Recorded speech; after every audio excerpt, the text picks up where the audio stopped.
Alors, bonjour à tous, bienvenue à ce culte conjoint de l'Assemblée Vie Nouvelle de Bellechasse et de l'Église Centre-Vie Abondante de Montmagny. Alors, simplement quelques informations avant de passer à la prédication. Pour cette période de pause qui est décrétée pour le Québec, nous pensons pouvoir être en mesure de vous annoncer la semaine prochaine si nous allons maintenir nos cultes sur Zoom. Évidemment, tout sera décidé en fonction des nouvelles mesures qui devraient être annoncées cette semaine par le gouvernement du Québec.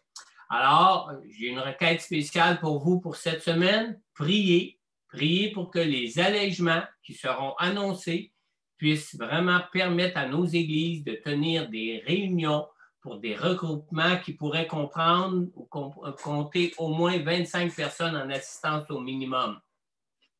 Entre-temps, nous vous encourageons de continuer à respecter toutes les mesures à suivre pour limiter la contagion. Évidemment, même si nos églises demeurent encore sur pause, la vie de nos églises se poursuit quand même, mais d'une manière différente. Alors, vous pouvez vous inscrire pour vous joindre à nos rencontres sur Zoom en nous transmettant votre adresse courriel pour recevoir le lien pour vous connecter à nos rencontres en direct en ligne. Et si les heures de réunion ne vous conviennent pas, nous continuons tout de même à diffuser les enregistrements des rencontres sur Facebook, sur YouTube et sur le site de chacune de nos églises respectives pour que vous puissiez les suivre au moment qui vous convient. Il est aussi possible de nous faire parvenir vos dîmes et vos offrandes, soit par virement bancaire, soit par carte de crédit. Vous pouvez le faire en ligne. Vous pouvez aussi le faire par chèque, par la poste. Et il y a même d'autres différentes façons aussi que vous pourriez le faire. Si vous voulez plus d'informations à ce sujet pour nous transmettre vos dîmes ou vos offrandes, communiquez avec le bureau de l'Église pour Montmagny ou avec les responsables de l'Église pour ceux de l'Église Vie Nouvelle de Saint-Malachie. Maintenant, cette semaine, la prochaine rencontre sur la guérison et la délivrance avec Pasteur Corneille sur Zoom se tiendra cette semaine, ce vendredi le 5 février à 19h30. Pour recevoir le lien, pour vous connecter à la rencontre Zoom, faites-nous parvenir votre adresse courriel en communiquant soit avec Karine pour ceux qui sont à l'Église de Saint-Malachie ou soit avec le bureau de l'Église si vous êtes de l'Église ici à Montmagny. Aussi, une toute dernière nouvelle pour vous, ce ne sera pas long, je vais monter mes notes. Une toute dernière nouvelle qui est une bonne nouvelle pour nous. Quand nous disons que la vie de l'Église ne s'arrête pas malgré le confinement, bien, nous aurons un baptême d'eau dimanche prochain. Dimanche prochain, le 7 février, à l'Église de Montmagny à 14h30 en après-midi. Maintenant, écoutez bien. Nous avons 2 candidats au baptême d'eau. Si vous n'avez pas encore fait le choix de passer par le baptême d'eau en Jésus, c'est possible pour vous de le faire à cette occasion. Si vous êtes de l'Église de Montmagny, prenez contact avec moi en appelant au bureau de l'Église. Si vous êtes de l'Assemblée Vie Nouvelle et que vous aimeriez aussi passer par les eaux du baptême, évidemment en vous rendant à l'Église à Montmagny en après-midi dimanche prochain, prenez contact avec Pasteur Corneille. Aussi, évidemment, comme nous sommes limités à des rencontres pour l'instant de 10 personnes au maximum, nous ne pourrons accepter plus de 10 personnes au baptême, qu'ils soient des candidats au baptême ou des personnes qui souhaiteraient assister à la rencontre.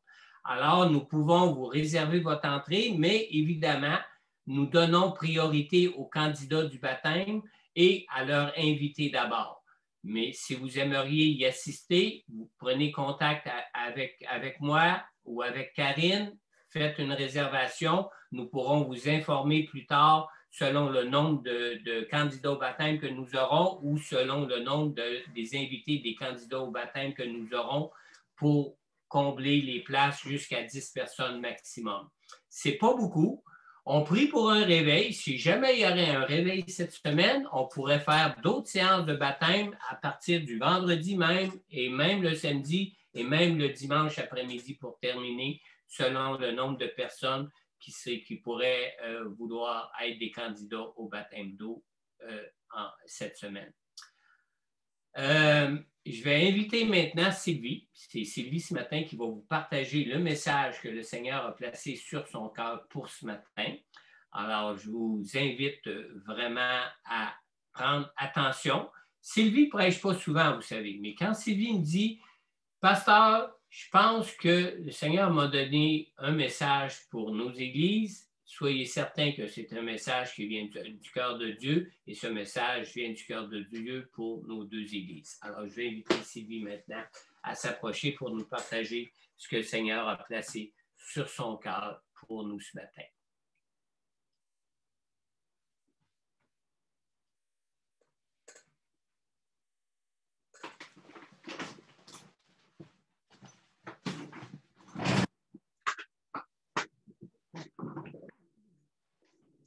Amen. Alors, bon matin à tous. C'est vrai que je n'aime pas souvent la parole, mais c'est vraiment par obéissance. Quand Dieu dépose un message sur mon cœur, et tantôt je te fais briller, maintenant je suis émue. Alors, je sais que je me dois de le partager et je le fais ce matin par obéissance parce que Dieu touche nos cœurs et Dieu veut nous amener de plus en plus à lui. Je veux remercier premièrement Myriam pour le temps de louange qu'elle nous a donné parce qu'elle a comme mis la table au message, puis elle vient nous apporter un temps de réconfort. Autant au début, on disait, on a dit de moi que j'étais fébrile, et c'est vrai, nerveuse, fébrile, mais elle est venue déposer une paix parce que le Seigneur est là. Amen. Amen. Alléluia. Alors, j'espère que vous vous portez bien. J'espère que vous êtes prêts, tout attentifs à ce que Jésus a pour nous ce matin. Le passage qui a retenu mon attention pour le message d'aujourd'hui se trouve dans 2 Corinthiens 3,18. Mais en poursuivant ma recherche pour faire mon message, j'ai relevé 2 autres versets qui présentent notre transformation comme en 3 étapes. Sans être 3 étapes bien définies, c'est comme s'il y avait tout un cheminement. Premièrement, il y a Romains 8, le verset 29, ça dit « Dieu nous a prédestinés à devenir conformes à l'image de son Fils ». C'est le but de Dieu de nous ramener à l'image de son Fils, parce que notre Dieu tout-puissant, omniscient, il désire rétablir ce qui avait été fait dès le commencement. Nous avons été créés à l'image de Dieu. Le deuxième verset, c'est celui qui m'avait touché vraiment, que le Seigneur avait déposé dans mon cœur, 2 Corinthiens 3,18, qui dit « Nous tous qui, sans voile sur le visage, contemplons comme dans un miroir la gloire du Seigneur. Nous sommes transformés à son image de gloire en gloire par l'Esprit du Seigneur. » Et ce verset décrit pour moi le processus de notre transformation. Et finalement, comme on peut lire dans 1 Jean 3,2, c'est dit « Bien-aimés, nous sommes maintenant enfants de Dieu. Et ce que nous serons n'a pas encore été révélé, mais nous savons que lorsque Christ apparaîtra, nous serons semblables à lui, parce que nous le verrons tel qu'il est. » Et pour moi, ce verset représente vraiment le résultat final. Quand on va être en présence de Jésus, on va pouvoir nous présenter, on va voir le résultat final. Et comme on l'a chanté ce matin, c'est une belle promesse. Puis on peut avoir confiance dans les promesses de Jésus. Je sais pas quoi. Introduire la paix. Oui, c'est tantôt. Okay.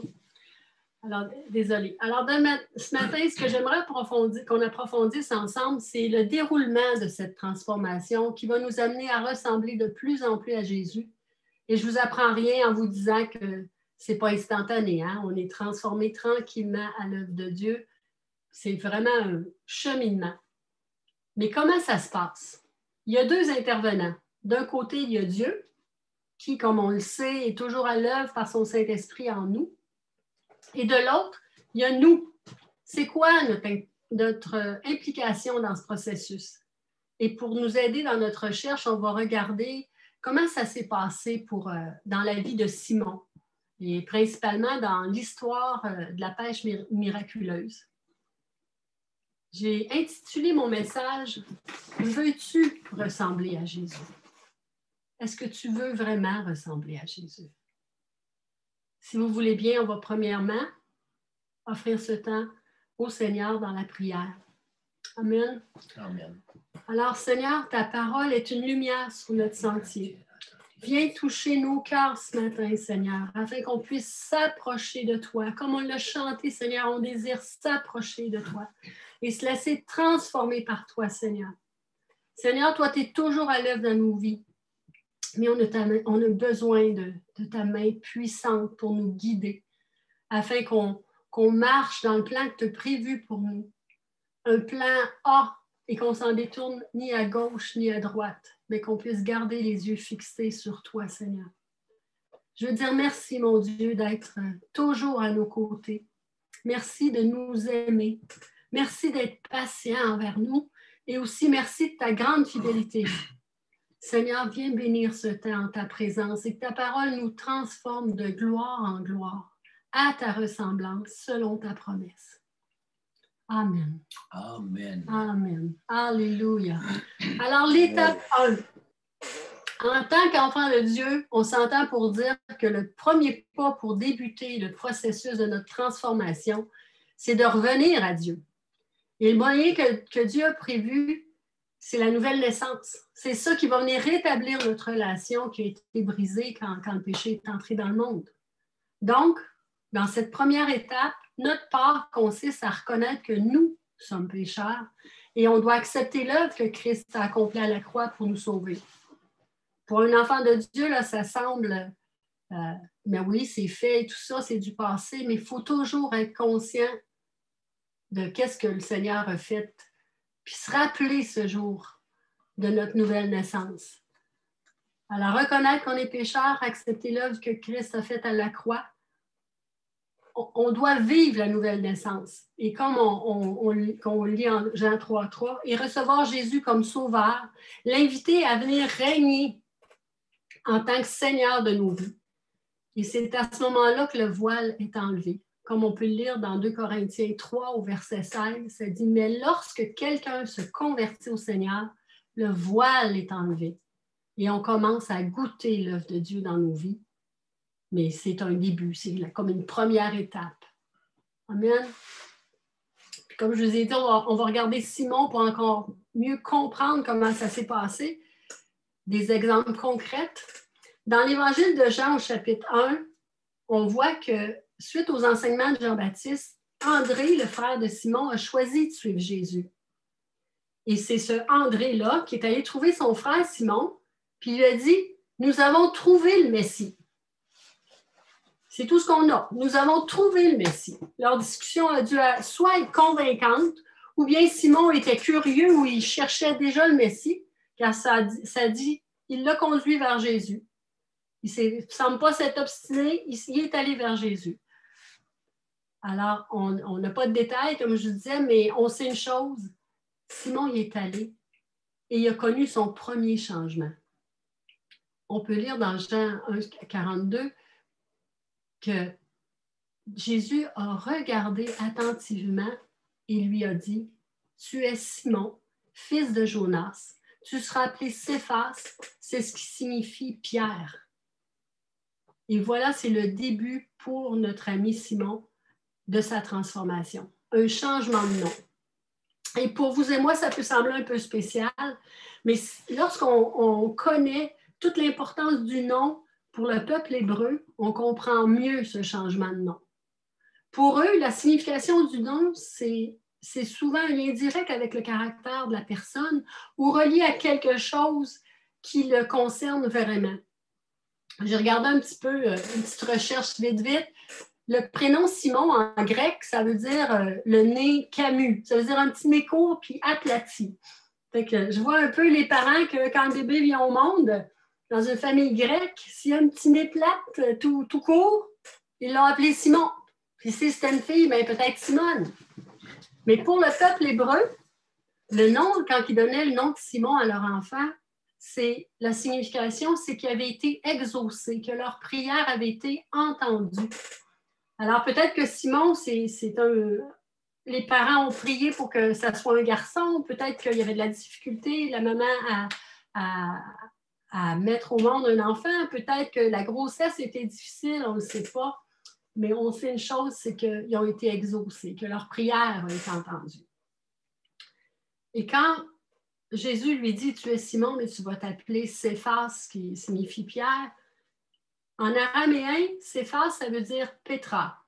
Plusieurs le savent, une pierre, une petite roche. Et en grec, c'est le roc, le rocher. Et je ne veux pas entrer du tout dans l'analyse entière de son nouveau nom, mais ce changement va faire toute une différence pour lui. En Matthieu 16, 18, Jésus lui dit, tu es Pierre, tu es Pétra, et sur cette pierre, sur le roc, je bâtirai mon église. Et dans 1 Pierre 2, 5, c'est Pierre lui-même qui compare le chrétien, l'enfant de Dieu, en une pierre vivante. Il nous dit de s'approcher de Christ, la pierre vivante, et nous laisser édifier pour former une maison spirituelle. Alors, il voit en lui-même, même par son propre nom, qu'il va être participant et former une maison spirituelle. Par contre, pour Claire, c'est clair que pour Simon, autant que pour nous, ce n'est pas instantané. Jésus dit, tu seras appelé Pierre. La transformation débute, mais c'est au futur. Tu seras appelé Pierre. La finale de tout ça, c'est pour plus tard. Ça confirme encore que c'est un cheminement. Et suite à sa visite à Jésus, notre ami Pierre, il retourne à la pêche. Puis c'est tout à fait normal parce que c'est son métier. Une chose intéressante que j'ai trouvée dans mon étude, c'est de savoir que le métier de pêcheur était très florissant à cette époque pour les Hébreux. Puis souvent, en tout cas moi, ça m'arrive, quand je lis la parole, je transpose ce que je suis en train de lire à mon temps actuel. Mais si on fait ça dans cette situation, puis qu'on vient d'écouter un reportage comme on a eu dernièrement qui parlait de la difficulté de la pêche dans les maritimes, bien, on pourrait croire que la vie des pêcheurs au temps biblique, c'était difficile aussi. Mais dans mes recherches, j'ai vu que c'était le contraire. L'histoire nous apprend qu'à cette époque-là, les pêcheurs réussissaient très bien. Certains, même comme Zébédée, le père de Jean et de Jacques, avaient des employés dans son entreprise. Donc, quand on lit dans la parole, ils laissèrent leur filet, ils suivirent Jésus. Ça peut prendre un sens tout à fait différent pour nous. On peut mieux voir le coût que ça peut représenter, le fait de répondre à l'appel de Dieu dans nos vies. Amen. Alors ça, c'est l'étape 1, la nouvelle naissance, puis se laisser s'approcher de Dieu. L'étape 2 que j'ai vue, c'est on va aller vers la deuxième rencontre de Simon avec Jésus. C'est rapporté dans 3 évangiles, celle de Matthieu, celle de Marc et celle de Luc.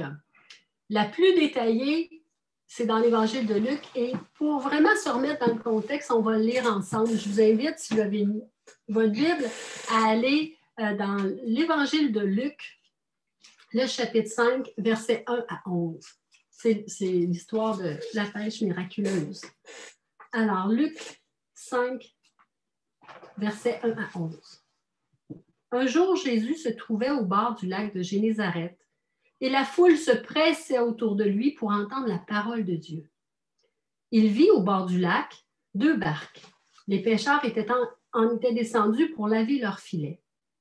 Il monta dans l'une de ces barques qui appartenait à Simon et le pria de s'éloigner un peu du rivage. Puis, il s'assit et de la barque, il enseignait la foule. Quand il eut fini de parler, il dit à Simon, « Avance là où l'eau est profonde et jetez vos filets pour pêcher. » Simon lui répondit, « Maître, nous avons travaillé toute la nuit sans rien prendre, mais sur ta parole, je jetterai les filets. » Et ils jetèrent et prirent une grande quantité de poissons, et leurs filets se déchiraient. Ils firent signe à leurs compagnons qui étaient dans l'autre barque de venir les aider. Ils vinrent et remplirent les 2 barques au point qu'elles s'enfonçaient.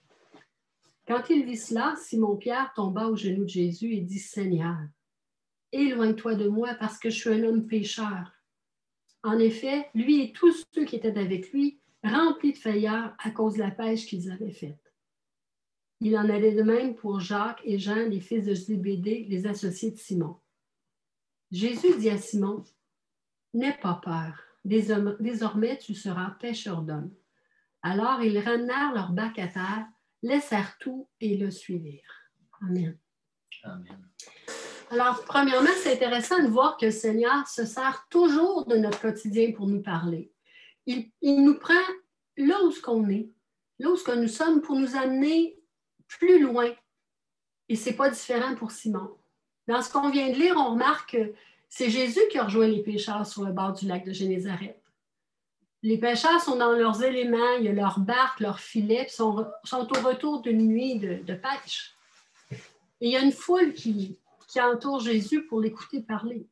Et au verset 2, on lit, « Il, en parlant de Jésus, il aperçut 2 barques. C'est le matin, les pêcheurs, comme on l'a dit, sont revenus de la pêche, sont en train de nettoyer le filet. Une des 2 barques appartient à Simon. » On le sait que Jésus et lui se connaissent, hein, ils sont vus au moins une fois, on l'a lu dans la parole.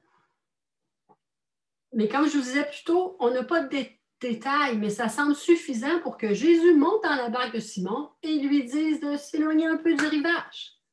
Et on constate que Simon a obéi parce que Jésus s'assit dans la barque et commence à enseigner la foule. On ne sait pas si c'est l'autorité du Seigneur qui a agi. Tout ce qu'on sait, c'est que Simon a fait ce que Jésus demande. Mais vous serez d'accord avec moi pour dire que cette demande a dû chambouler les plans de Pierre et des autres pécheurs aussi. C'était sûrement pas ce qui était prévu. Hein? On a bien lu qu'ils revenaient d'une nuit de travail. Ils sont en train de nettoyer le filet. Fait que les pécheurs doivent déjà penser et avoir en tête le repos bien mérité après leur nuit de travail. Ils restent sûrement à dormir un peu à avoir fini de nettoyer le filet. Il n'y a rien qui en fait mention, mais cependant, on sait que même si le Seigneur est toujours agissant dans nos vies, il n'exige jamais rien. Il nous invite plutôt à obéir, mais tout en douceur. Et ça se fait souvent par étapes, car on ne serait tout simplement pas prêt à lui dire oui immédiatement si on connaissait tout le chemin qu'on a à parcourir avant d'atteindre le but final de notre transformation. Mais Jésus, lui, connaît nos limites, puis nous prépare tranquillement à la réalisation de son œuvre en nous. Alors, notre part dans cette 2e étape, c'est de dire oui à la demande du Seigneur et choisir d'obéir. Ici, on ne sait pas si Pierre a hésité, discuté ou autre. Tout ce qu'on sait, c'est qu'il obéit. Et sa transformation s'est poursuivie parce que l'obéissance, c'est la base de notre transformation. Et on va le voir plus tard, mais sa réponse a eu un impact positif, pas simplement pour lui, mais pour beaucoup d'autres personnes. Premièrement, étant sur l'eau, le message de la parole a pu être plus profitable car elle était entendue par beaucoup de monde. L'eau, elle agit comme un porte-voix. Le son était amplifié. De plus, l'obéissance apporte généralement des bénédictions immédiates. Et pour Pierre, sa première bénédiction, ça a été d'occuper une place privilégiée. Hein? Il était aux premières loges dans la barque pour écouter l'enseignement du Seigneur. Et encore là, on n'a pas de détails sur le message prêché. Il y a des fois que je m'arrête quand je lis la parole, puis je me dis, je pense au jour où je vais être au ciel, puis je vais pouvoir demander, comme là, dans le cas présent, à Pierre, raconte-moi donc en détail comment ça s'est passé cette journée-là. Hein, mais pour le moment, là, tout ce qu'on peut, c'est s'imaginer que qu'est-ce qu'il a entendu, ça a eu des conséquences pour le reste de l'histoire. Si on se reporte encore sur le bord du lac de Génézareth, on vient d'entendre un bon message qui était donné par le meilleur enseignant, Jésus, la parole faite chair. Puis c'est super. Certains ont sûrement le goût de méditer sur ce qu'ils viennent d'entendre. Mais humainement, selon moi, les pécheurs doivent quand même penser un peu à aller se reposer. Mais non, c'est pas fini. C'est pas ce que Jésus a prévu parce qu'il veut poursuivre leur transformation. Ça dit au verset 4 de Luc 5, « Quand Jésus eut fini de parler, il a dit à Simon, « Avance vers le large en eau profonde, puis toi et tes compagnons, vous jetterez vos filets pour pêcher. » Et cette partie-là m'arrêtait un petit peu, puis j'ai décidé de me mettre un peu à la place de Simon. Hein? Si vous mettez-vous avec moi à sa place, vous avez travaillé toute la nuit. Le métier des pêcheurs demande beaucoup de travail physique. Vous êtes fatigué. En plus, là, ça n'a pas bien été. Malgré tous vos talents, votre expérience, vos efforts, votre travail acharné, vous avez rien pris. Rien, niet, pas un poisson. Et ça m'a fait penser à certaines parties de pêche à lesquelles j'ai participé. Malgré que c'était loin là, de ressembler au travail ardu d'un pêcheur, parce que c'était juste un loisir, chaque fois, on pouvait remarquer toute une différence dans l'ambiance et même sur le caractère des participants, selon ce que la pêche était bonne ou pas. Si vous êtes déjà à la pêche, vous savez de quoi je parle. Quand ça ne mord pas, la bonne humeur disparaît. Le bon vivant devient chialeux. Les personnes deviennent impatientes, malcommodes. Ça peut même amener des chicanes. Et ça, même si c'est la pêche, cette pêche-là est seulement pour le plaisir, puis que c'est une belle journée ensoleillée. Fait qu'imaginez la situation pour Pierre. Hein, il a beau avoir entendu un excellent message par le meilleur des prédicateurs, on voit sa réponse qui est teintée de respect. Il débute en disant « Maître », ça veut dire qu'il reconnaît le ministère de Jésus en tant qu'enseignant, mais quand même, je m'imagine, moi, si j'aurais été à la place de Simon, puis si je paraphrase sa réponse, ça aurait bien plus ressemblé à ceci. J'aurais dit, il me semble, là, « Maître, tu es un excellent enseignant et même sûrement un très bon charpentier. Mais c'est nous, les pêcheurs, c'est notre métier. Tu nous dis de retourner, mais on a pêché toute la nuit et on n'a rien pris. En plus, on reste à la même place, sur le même lac. Il n'y en avait pas de poissons. Pourquoi qu'il y en aurait maintenant? Aussi, tous les pêcheurs le savent. La nuit, c'est le meilleur moment pour faire une bonne pêche. Mais toi, tu veux qu'on aille en plein jour. Il n'y avait vraiment rien de logique dans la demande de Jésus. Il n'y a rien qui ressemblait à la normalité de la vie d'un pêcheur. Puis c'est pas tout. Pierre ne peut pas y retourner tout seul. Il doit convaincre toute sa gang, toutes les autres pour faire une vraie pêche, parce qu'on lit au verset 4, « Toi et tes compagnons, vous jetterez vos filets. » Ça s'est peut-être passé dans la pensée de Simon, comme ça se passe dans la mienne, mais la parole rapporte seulement ceci. « Maître, lui répondit Simon, nous avons travaillé toute la nuit, sans rien prendre, mais puisque tu le demandes, je jetterai mes filets. » Wow! C'est toute une obéissance. Je ne sais pas pour vous, là, mais pour moi, ça m'épate, l'obéissance comme ça.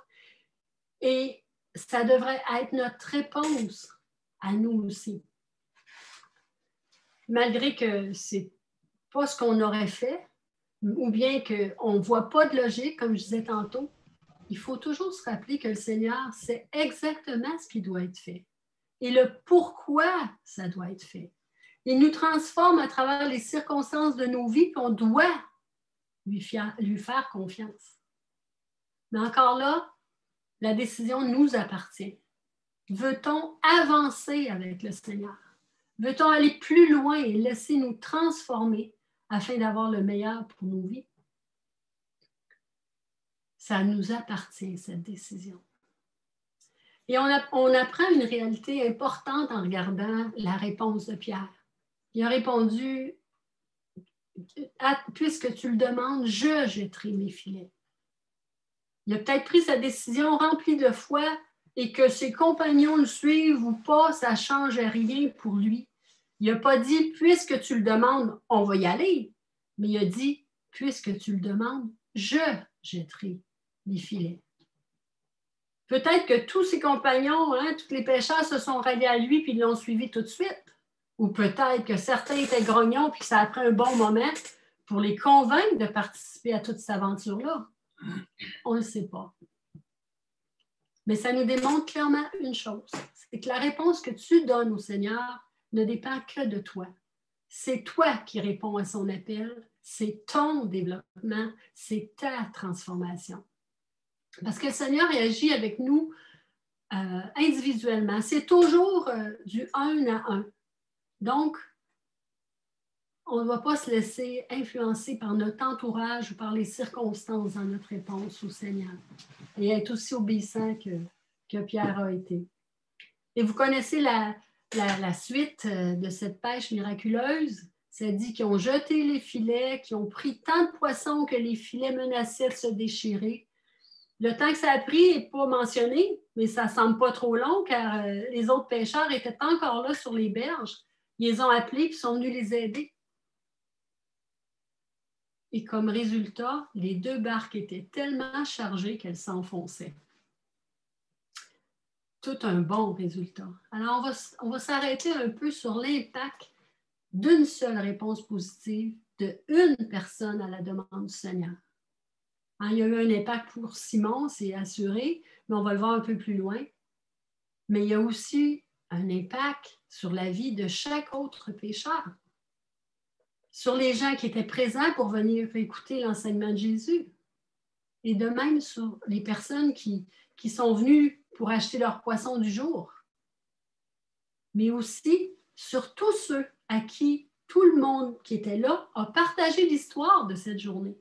Ça n'en fait du monde pour juste un oui, juste une personne qui obéit à ce que Dieu demande. Amen. Et pour Simon, le premier impact, c'est sur sa propre condition et ça me parle particulièrement ce matin. On réalise souvent qu'il est souvent nécessaire de reconnaître notre état avant d'être transformé. Pour Pierre, on le voit dans cette situation, mais aussi on le voit dans plusieurs autres passages, comme quand au reniement de Pierre, au reniement du Seigneur de Pierre, ou quand Jésus lui dit 3 fois, « Pierre, m'aimes-tu? » C'est dans ces moments-là que notre vraie nature ressort, où on se voit sous notre vrai jour, puis souvent, ou presque tout le temps, on n'aime pas ce qu'on découvre. Et c'est là qu'on désire encore plus être transformé par le Saint-Esprit en nous. Amen. Et il faut toujours se rappeler que Dieu nous aime. Il faut toujours se rappeler que quand Jésus agit dans nos vies, il s'intéresse à nous premièrement. Il s'intéresse à notre transformation, comme la parole qu'on a lue au début. Il nous transforme de gloire en gloire à sa ressemblance. Il restaure ce qui était prévu au début, ce qui a été créé dès le commencement, avant l'arrivée du péché. Et ensuite, tout comme Simon, il ne faut pas s'arrêter à la bénédiction temporelle parce que ça va bien au-delà de ça. Jésus veut faire une œuvre en nous. Le résultat de la pêche miraculeuse fait rendre compte à Simon sa condition de pécheur, son indignité, son éloignement du Seigneur. Il se rend compte qu'il mérite pas, il ne peut pas non plus être en présence du Seigneur dans sa condition. Et tout comme ses compagnons de pêche, ça dit qu'ils sont saisis de crainte, d'effroi, qu'ils ont peur. Et Simon se jette aux pieds de Jésus puis il dit, « Seigneur, éloigne-toi de moi car je suis un homme pécheur. » Mais Jésus lui a répondu, « N'aie pas peur. À partir de maintenant, tu seras pêcheur d'hommes. » C'est tout un changement. C'est un changement radical, une décision rapide pour Simon et aussi pour les autres pêcheurs parce que c'est écrit, dès qu'ils eurent ramené les bateaux au rivage, ils laissèrent tout et suivirent Jésus. Et dans les autres évangiles qui rapportent cette histoire, ça dit « Aussitôt que Jésus les appela, ils laissèrent leur filet et le suivirent. » C'est une réponse immédiate, aussitôt, c'est rapide. Et pourtant, toujours dans ma recherche que j'ai faite, j'ai appris une chose intéressante. Ce n'est pas une obéissance aveugle qu'ils ont faite. Ce n'est pas qu'ils ont décidé de suivre Jésus en ne sachant pas ce que ça aurait impliqué pour eux en tant que vous serez pêcheurs d'hommes. Parce que c'est une expression qui était déjà connue à cette époque-là, puis qui était utilisée par les différents enseignants pour amener les gens à qui enseignaient à croire à la doctrine qu'ils présenteraient. Alors, Pierre savait très bien ce que c'était quand il a suivi, qu'il a tout laissé là pour suivre Jésus, pour devenir pêcheur d'hommes. Et c'est aussi, pour nous, ça peut être la même chose.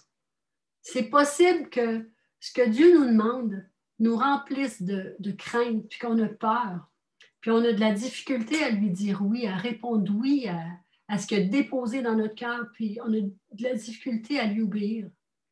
Mais prenez, je vous invite à prendre un temps pour prier, pour parler au Seigneur et vous l'entendrez lui vous dire, ne crains rien, n'aie pas peur, je suis avec toi, je suis à tes côtés.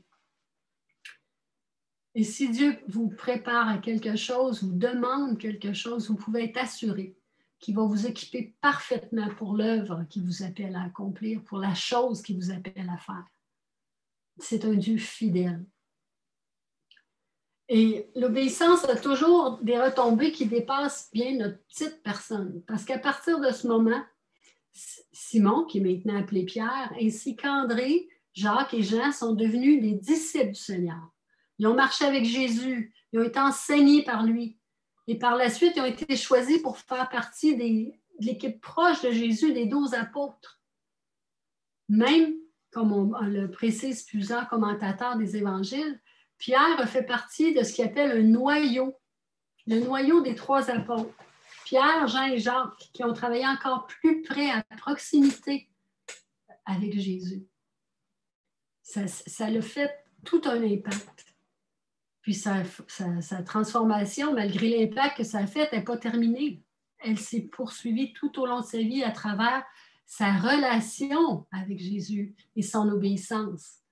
Alors, en conclusion, comme 3e étape, je peux dire que le Seigneur, il désire développer une relation toujours plus grande aussi avec chacun de nous, comme il l'a fait avec Pierre. Comme Myriam l'a chanté ce matin, il désire qu'on s'approche davantage de lui, développer notre relation. Alors, les 3 étapes, la nouvelle naissance, l'obéissance et finalement la relation avec Dieu va faire qu'on va être transformé de gloire en gloire. Le Seigneur nous appelle vraiment à marcher avec lui. Est-ce qu'on répond oui? Si oui, notre transformation va se poursuivre. Il veut nous amener toujours, toujours plus loin. Je ne sais pas pour vous, mais je vais parler pour moi. Je le sais qu'il y a encore beaucoup de travail à faire pour que je puisse être semblable à l'image de son Fils. Mais dans son amour, comme je l'ai dit plus tôt, il ne nous oblige jamais. Il nous laisse libres de choisir de lui obéir, de le suivre ou pas. J'ai une question pour toi, quelques questions pour toi. Quel est ton choix ce matin? Est-ce que tu dis oui? Est-ce que tu obéis à ce qu'il te demande? À sa demande, ce qu'il a déposé dans ton cœur? Est-ce que tu veux aller plus loin avec lui? Ou bien si tu veux rester où ce que tu es? Jusqu'où veux-tu aller pour être transformé à sa ressemblance? C'est toute une question.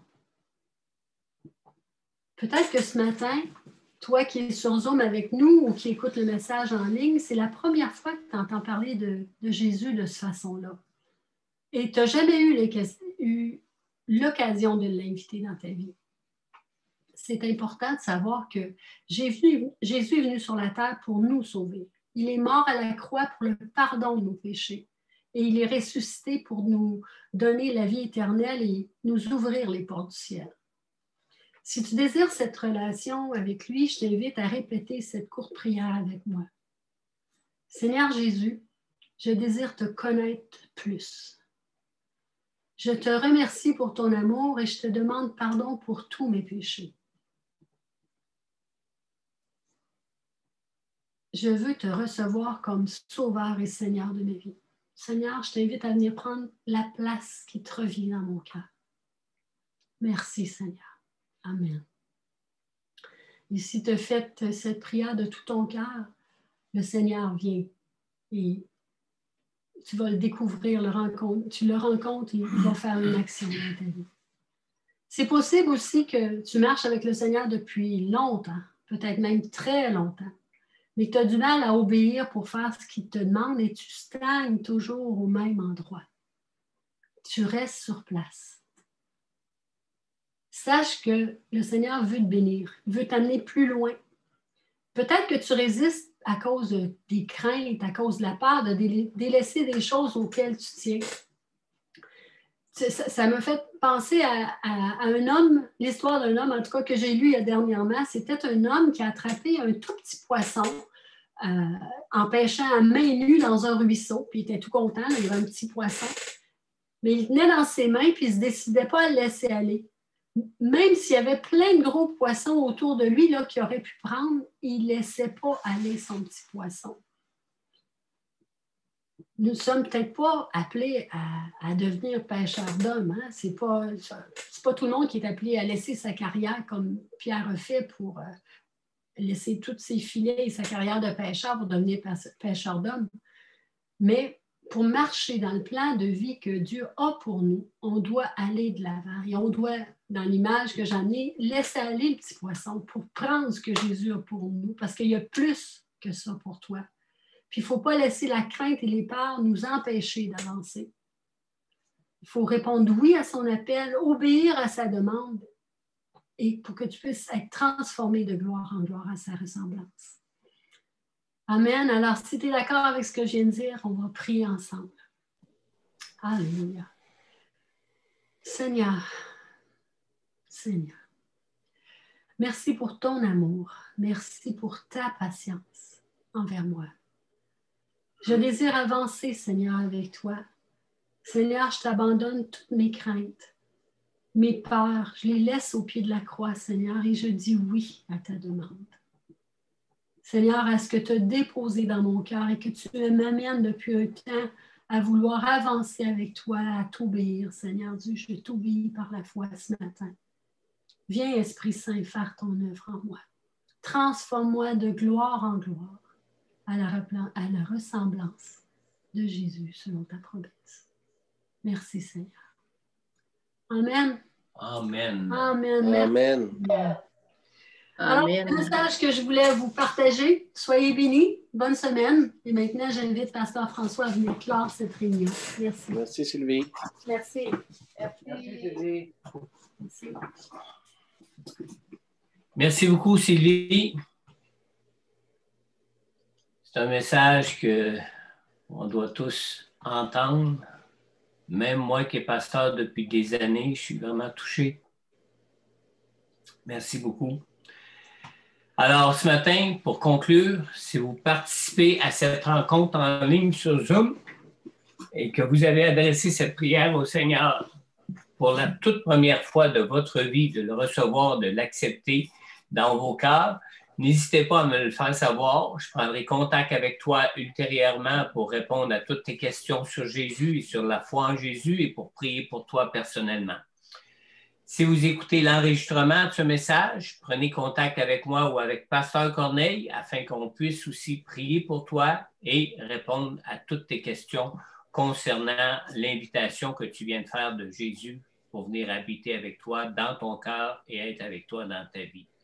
Maintenant, pour tous ceux qui avaient déjà fait cette prière pour accueillir Jésus dans votre vie avant aujourd'hui, peut-être avez-vous des choses pour lesquelles vous savez que Dieu vous demande ou que Dieu vous appelle, que vous hésitez peut-être à le faire pour X ou X raisons que vous-même vous connaissez.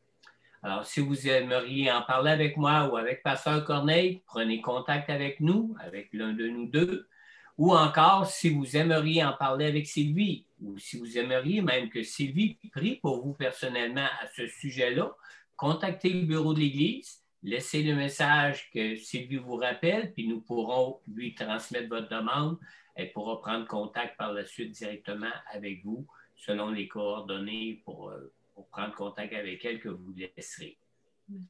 J'aimerais maintenant terminer cette rencontre dans la prière, parce que je pense que c'est un sujet qu'il faut vraiment placer au pied du trône de la grâce de Dieu, dans tout l'appel qu'il peut avoir pour nous dans nos vies et dans tout le besoin de transformation que Dieu veut pour nous et le besoin de transformation que ça peut nous demander de répondre à cet appel que Dieu peut avoir pour nous dans nos cœurs et que peut-être même que vous ressentez déjà dans vos cœurs. Prenons le temps de prier. Seigneur, merci ce matin. Merci pour ta parole, Seigneur.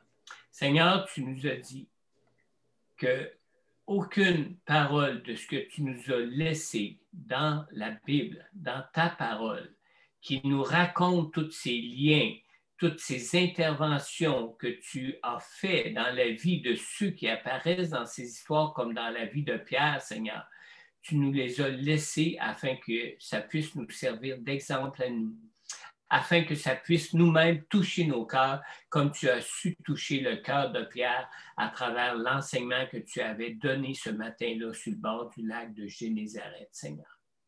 Seigneur, merci. Merci de nous donner ton esprit qui rend ta présence avec nous vivante et bien sensible à notre esprit pour que nous puissions entendre ta voix, pour que nous puissions nous diriger selon toi, pour que nous puissions, Seigneur Dieu, marcher sur tes pas, Seigneur, selon l'appel et la transformation que tu veux pour chacun de nous dans nos vies, Seigneur. Seigneur, je te prie, oh Dieu, que cette parole qui a été donnée ce matin, ce message qui a été apporté par notre sœur Sylvie ce matin, Seigneur, qu'elle trouve une bonne terre dans nos cœurs, Seigneur, pour porter son fruit, porter un germe qui va porter du fruit et que ce fruit puisse venir jusqu'à maturation, Seigneur. Car, Seigneur, ton appel sur nos vies est la question de toute une vie, Seigneur. Seigneur, garde-nous, chacun de nous, Seigneur Dieu, de nous complaire dans ce nombre d'années que nous sommes en relation personnelle avec toi, Seigneur Dieu, pour refuser d'aller plus loin, Seigneur. Donne-nous cette grâce d'être touchés au plus profond de notre cœur, Seigneur, pour être emmenés dans la pleine transformation que nous avons besoin dans nos vies et dans la réalisation, dans cette pleine réalisation de cet appel que tu as pour chacun de nous dans nos vies, Seigneur. Père, on te le demande dans le nom puissant de Jésus. Et si vous êtes d'accord avec cette prière, on peut tous dire ensemble Amen. Amen. Pour terminer, Amen. voyez en Jésus, comblé de toutes les grâces de Dieu pour vos vies. Je vous dis à dimanche prochain, 10h30 sur Zoom pour une autre assemblée conjointe avec nos deux églises. La louange dimanche prochain sera conduite par France et Carl de l'Église Vie Nouvelle. La prédication vous sera apportée par Pasteur Corneille qui conduira cette prochaine rencontre et nous apportera la parole de Dieu. Alors, soyez comblés en Jésus et avant de nous quitter, n'oubliez pas de prier pour que les allègements qui seront annoncés cette semaine puissent nous permettre de tenir des réunions en présentiel pour une assistance d'au moins 25 personnes afin qu'on puisse reprendre vraiment une vie d'église qui va être active, puis une vie d'église où on va pouvoir se regarder dans le blanc des yeux. Amen? Amen. Alors, Amen. bonne semaine. Si vous aimeriez participer ou assister ou être un candidat au baptême d'eau pour la rencontre de dimanche prochain en après-midi à 14h30, faites-nous le savoir. Et puis, on vous donne des nouvelles pour confirmer, pour qu'on puisse, car on est limité à être un maximum de 10 personnes. Dieu vous bénisse. Bonne semaine. Bonne semaine. Amen. Bye-bye. Au revoir.